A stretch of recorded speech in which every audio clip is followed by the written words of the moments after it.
SD recording studio Gujarat. Music by Sohan Dilda. धक धक करता करे जाए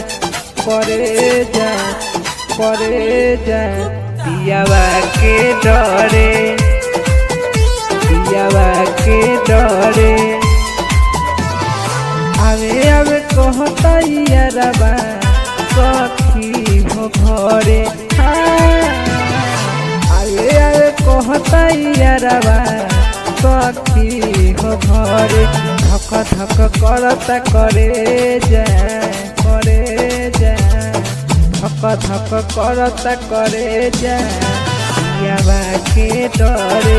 धक धक करता करे जाए पियावा के डरे।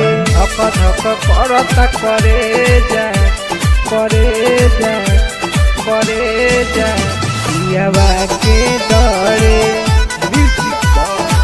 सोहन दिलदा। धक धक करता करे जाए पियावा के डरे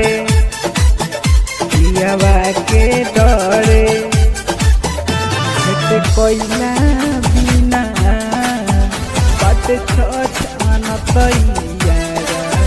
पियावा पूछता से कह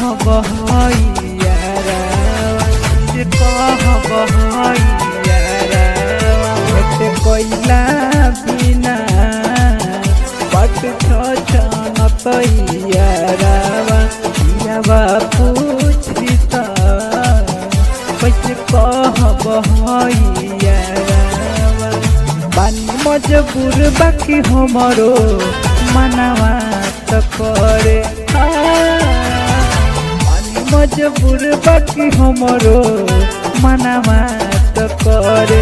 धक धक करता करे जाए धक धक करता करे जाए पियावा के डरे। धक धक करता करे जाए पियावा के डरे।